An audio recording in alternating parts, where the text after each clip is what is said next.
Bonjour tout le monde, la Planète X mise à jour numéro 5 vous est offerte par Ben Garneau.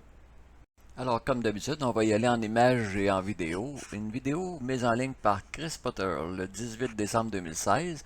Donc en résumé, il y a des télescopes en Argentine qui ont pris des nouvelles photos de la Planète X. Alors regardons quelques-unes de ces images.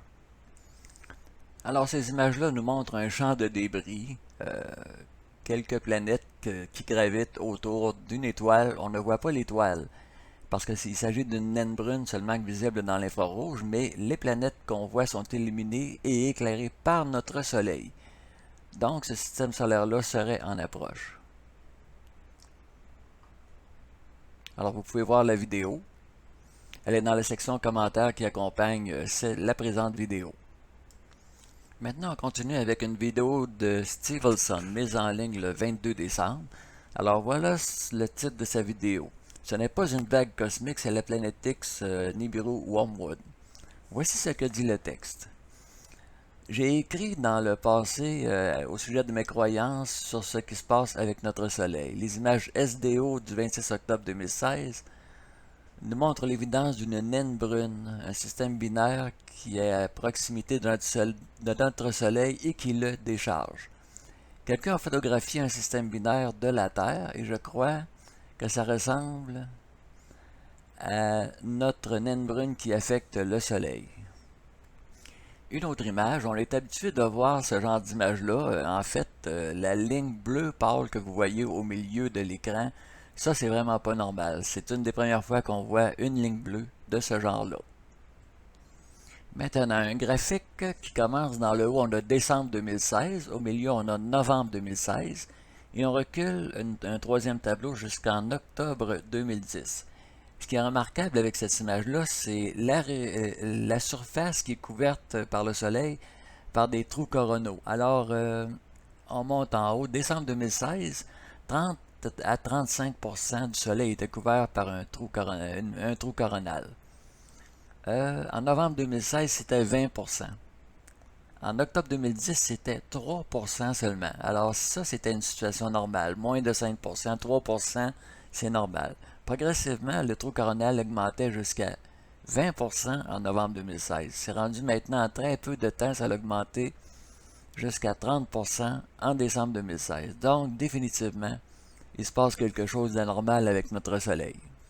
Pourquoi la surface du Soleil, qui est constituée de trous coronaux, est importante? Alors, selon Wikipédia, le Soleil est parcouru sur toute sa surface par des champs magnétiques. Certains de ces champs sont dits fermés. Ils sortent par un point et ils entrent par un autre, formant ainsi une boucle. Mais certains champs sont dits ouverts, alors c'est ça qui cause les trous coronaux. Alors ça envoie des surplus d'énergie dans l'espace. C'est souvent une très grande quantité de matière est projetée au-delà de la couronne formant des vents solaires. Ils atteignent parfois la Terre provoquant des perturbations magnétiques, des aurores boréales intenses, pouvant produire au-delà des cercles polaires une très forte activité. Une autre image qui provient d'une autre vidéo, celle-là nous vient de BP Earthwatch, mise en ligne le 18 décembre 2016, et qui nous montre justement la grandeur du trou coronal actuellement. Encore une image qui provient d'une autre vidéo de Nemesis Maturity, vidéo mise en ligne le 18 décembre 2016. Alors, l'activité des tremblements de terre quand ce large trou coronal fait face à la Terre. On a octobre et novembre. Maintenant, je vais vous faire jouer un petit bout de vidéo qui a été mise en ligne par BP Earthwatch le 19 décembre 2016. December 19th, 2016.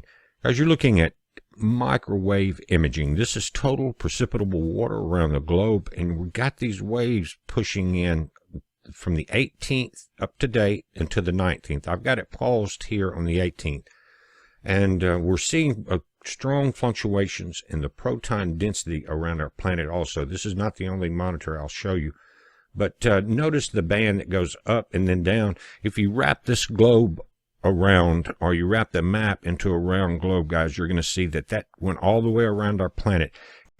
Alors, cette vague d'énergie-là qui se déroule en ruban tout au long de la planète, à la grandeur de la planète, est-ce que ça correspond au petit filament bleu qu'on vient de voir précédemment il y a quelques instants? Je vais vous parler d'une dernière vidéo mise en ligne par Air Truth Channel le 24 décembre 2016. Alors on voit sur cette image-là que le système solaire est vraiment balayé par des vents solaires qui ne proviennent pas du Soleil. Quand les vents solaires se retournent vers le Soleil, c'est parce que c'est vraiment pas normal. L'irradiance est en nette hausse. On rapporte aussi un peu partout dans le monde des flashs verts, alors ce serait provoqué par le Soleil. Donc définitivement, il y a quelque chose qui affecte le Soleil. Je vais vous faire jouer un petit bout de la vidéo de IR2 Channel. Okay, this is all inbound.